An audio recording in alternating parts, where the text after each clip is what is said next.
इस वक्त की बड़ी खबर आपको बता देते हैं। विपक्षी दलों के गठबंधन इंडिया पर प्रधानमंत्री नरेंद्र मोदी ने जोरदार हमला किया है। प्रधानमंत्री नरेंद्र मोदी ने आपसे कुछ देर पहले बीजेपी संसदीय दल की बैठक में पूरे विपक्ष को दिशाहीन करार दिया। प्रधानमंत्री ने कहा पूरा विपक्ष दिशाहीन हो चुका है। जिस तरीके से अंग्रेजों की ईस्ट इंडिया कंपनी थी, वैसा ही ये विपक्षी गठबंधन इंडिया है। इंडियन मुजाहिदीन के नाम में भी इंडिया आता है। तो विपक्षी गठबंधन ने इंडिया नाम रखकर सियासी तौर पर चुनावी राजनीति में बढ़त बना ली। ये तमाम बातें जो लोग कह रहे थे, उन्हीं को ये करारा जवाब प्रधानमंत्री नरेंद्र मोदी की तरफ से उसी विपक्षी गठबंधन के इंडिया नाम पर प्रधानमंत्री नरेंद्र मोदी ने किया है जोरदार प्रहार। अंग्रेजों के ईस्ट इंडिया कंपनी से तुलना करते हुए और आतंकी संगठन इंडियन मुजाहिदीन से तुलना करते हुए प्रधानमंत्री नरेंद्र मोदी कह रहे हैं कि विपक्षी गठबंधन भी अपना नाम इंडिया पेश कर रहा है, लेकिन जनता सब जानती है और वो सच और झूठ का फैसला करने में सक्षम है। और इस बीच प्रधानमंत्री नरेंद्र मोदी ने बीजेपी सांसदों को मंत्र दिया, विरोध नहीं, काम पर ध्यान दें। प्रधानमंत्री नरेंद्र मोदी की तरफ से जोरदार हमला पूरे विपक्ष पर किया गया कि विपक्ष पूरा का पूरा दिशाहीन हो चुका है। इतना ही नहीं, प्रधानमंत्री नरेंद्र मोदी ने बीजेपी सांसदों को आश्वस्त किया 2047 तक विकसित भारत बनाने का सपना साकार करना है। तीसरे टर्म में भारतीय अर्थव्यवस्था दुनिया की तीसरे नंबर की अर्थव्यवस्था हो जाएगी। और प्रधानमंत्री नरेंद्र मोदी के इस बयान के साथ ही प्रधानमंत्री नरेंद्र मोदी ने यह संदेश साफ दे दिया कि बीजेपी 2024 चुनाव में वापसी कर रही है। सुनाते हैं आपको क्या कहा बीजेपी सांसद रविशंकर प्रसाद ने। हारे हुए, थके हुए, निराश लोग, जिनका एकमात्र उद्देश्य है मोदी विरोध, न बहस चाहते हैं, न चर्चा चाहते हैं, न संवाद चाहते हैं, तो सच्चाई रख दिया। और जिस इंडियन के नाम की बड़ी तारीफ कर रहे हैं, तो प्रधानमंत्री ने क्या कहा? Indian national Congress, east India company, Indian Mujahideen, popular front of India, तो भी तो इंडियन है। चेहरे पे चेहरे कराते हैं लोग। आज प्रधानमंत्री की टिप्पणियों ने हमें बहुत अधिक प्रेरित किया है और उनका सबसे अच्छा शब्द लगा, जो घोर होती है ना, उसमें चेतना जागृत होती है। तो 24 हम जीतेंगे निर्णायक। और इस वक्त हमारे साथ कांग्रेस के प्रवक्ता अखिलेश प्रताप सिंह जी मौजूद हैं। अखिलेश जी, बहुत खुश विपक्ष हो रहा था नाम इंडिया रखकर, लेकिन उस गठबंधन की काट के तौर पर प्रधानमंत्री Narendra Modi east India company नहीं, इंडियन मुजाहिदीन तक का नाम लेकर आ रहे हैं तुलना करने के लिए विपक्षी गठबंधन की। क्या कहेंगे सर? आप क्या कहेंगे? क्या कहेंगे आप प्रधानमंत्री के वक्तव्य? आप कुछ बताएं, आपको क्या लगता है? ये वक्तव्य सराहनीय है? प्रधानमंत्री कह रहे हैं पूरा विपक्ष दिशाहीन हो चुका है। नहीं, जो वक्तव्य प्रधानमंत्री ने इंडिया की तुलना इंडियन मुजाहिदीन से की, इस तरह के वक्तव्य की क्या सराहना की जाए? आप करती हैं? ये क्या मर्यादा के अनुकूल है? प्रधानमंत्री की मर्यादा के अनुकूल है? देखिए, आदमी जब बोलता है ना, तो अपने स्तर, अपने मानसिक सोच का परिचय देता है। दुख है हमारे प्रधानमंत्री जी इस तरह की भाषा का प्रयोग कर रहे हैं। वो सिर्फ भाजपा के प्रधानमंत्री नहीं, पूरे देश के प्रधानमंत्री हैं।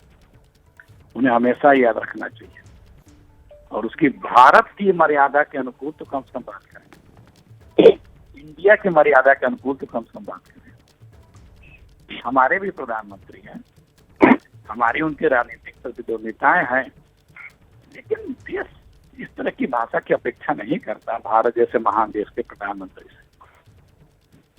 लेकिन ये जिस तरीके की प्रतिक्रिया प्रधानमंत्री नरेंद्र मोदी के सामने आई है, आपको क्या लग रहा है? क्या ये विपक्षी गठबंधन ने जो इंडिया नाम रखा है, ये उसकी जीत नजर आती है क्या आपको?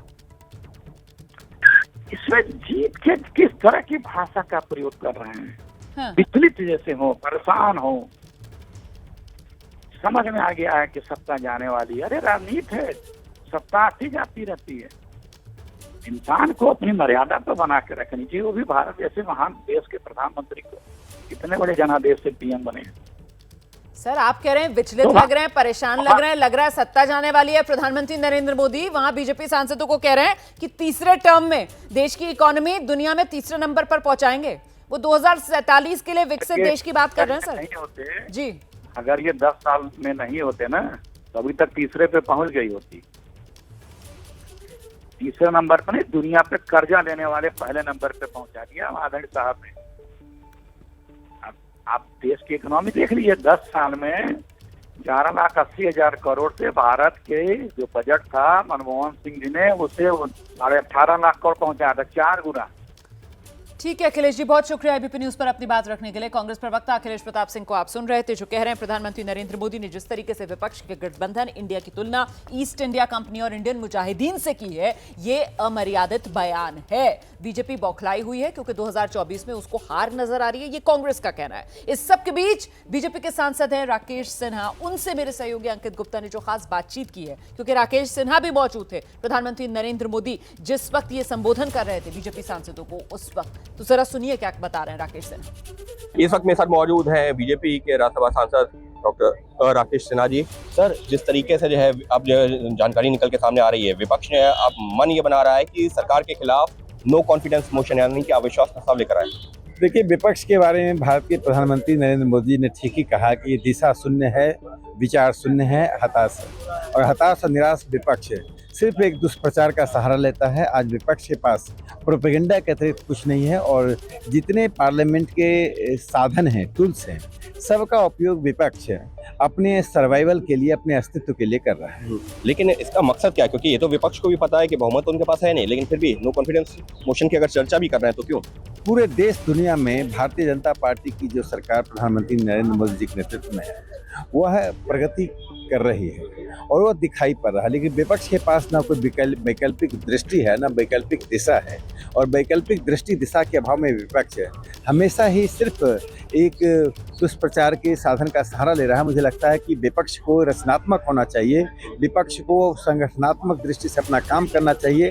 इसकी जगह वो नई दिल्ली में बैठकर विपक्ष दुनिया में भारत की छवि को खराब करने में लगी हुई है। भारत की छवि को नुकसान पहुंचाने की कोशिश है और विपक्ष का जो मकसद है वो सिर्फ दुष्प्रचार करने का, ये कहना है राकेश सिन्हा का। अंकित गुप्ता, एबीपी न्यूज दिल्ली। और करते हुए हमें अपने बिल पास कराने चाहिए। हम सब इसके समर्थन में हम चाहते हैं हमेशा। और दूसरी बात कि ये नाम रख लेने से I.N.D. ऐसे तो इंडिया शब्द अपने नाम में जोड़ लेने से ये तो पता चलता है ना कि आपको यूपीए से क्यों नफरत हो गई, आपको अपने नाम कांग्रेस से क्यों नफरत हो गई। तो ये सारी चीजें हैं। चूंकि ये मणिपुर पे इनको बात करनी नहीं है, राजस्थान पे बात करनी नहीं है, छुपाना है और हम देखते हैं इसको हम कैसे हैंडल करते हैं। संजय सिंह जो है उनको लगातार प्रोटेस्ट, कल रात से लगातार प्रोटेस्ट पर बैठे हुए हैं, क्या कहेंगे इस विषय पर? और भी उनके साथ आने की ऑपोजिशन जो है वो भी एकजुट हो रहा है, नाराजगी जाहिर कर रहे हैं, क्या कहेंगे? ये उच्च सदन में जरूर पहुंच गए हैं, लेकिन इनका जो मूल स्वभाव है वो बहुत जैसे एक तो बीजेपी सांसदों को प्रधानमंत्री नरेंद्र मोदी का संबोधन, जिसके बाद अब बीजेपी सांसदों का जोश आप देख रहे हैं हाई नजर आ रहा है। बीजेपी सांसदों की तरफ से दोहराया जा रहा है कि हमें सिर्फ और सिर्फ काम पर फोकस करना है। प्रधानमंत्री नरेंद्र मोदी की तरफ से कह दिया गया है विरोध नहीं, काम पर ध्यान दें। 2047 तक विकसित भारत बनाना है। और ये तस्वीरें आप देख रहे हैं संसदीय दल की बैठक से बाहर निकलते हुए बीजेपी के सांसद। लेकिन आज सदन की कार्रवाई हो नहीं पाई। सत्ता पक्ष और विपक्ष के बीच जोरदार आर-पार लगातार बना हुआ है। मुद्दा वही मणिपुर पर चर्चा को लेकर, पेच वहीं अटका हुआ है, किस नियम के तहत चर्चा कराई जाए। एक तरफ विपक्ष है जो मांग कर रहा है कि प्रधानमंत्री नरेंद्र मोदी सदन में बयान दें, वहीं सत्ता पक्ष की तरफ से गृह मंत्री अमित शाह के बयान की बात दोहराई जा रही है।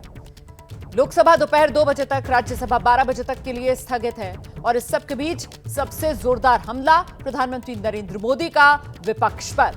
पूरा विपक्ष दिशाहीन है। इंडिया जो विपक्षी गठबंधन का नाम है, उस पर भी प्रधानमंत्री नरेंद्र मोदी ने किया है जोरदार प्रहार। प्रधानमंत्री नरेंद्र मोदी ने इंडिया की तुलना अंग्रेजों की ईस्ट इंडिया कंपनी और इंडियन मुजाहिदीन तक से की। प्रधानमंत्री नरेंद्र मोदी की तस्वीर भी आपके सामने है, साथ में उनके रक्षा मंत्री राजनाथ सिंह संसदीय दल की बैठक से निकलते हुए आप देख रहे हैं तमाम लोग। ये आज की तस्वीरें हैं। जैसे ही घड़ी का काटा दोपहर 2:30 पे आए, बबीता जी का दिल सास बहू साजिश के लिए मचल जाए।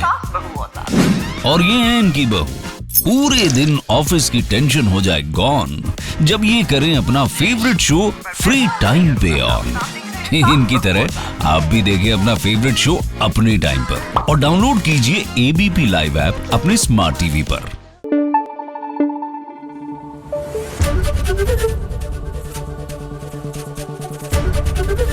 एबीपी न्यूज आपको रखे आगे।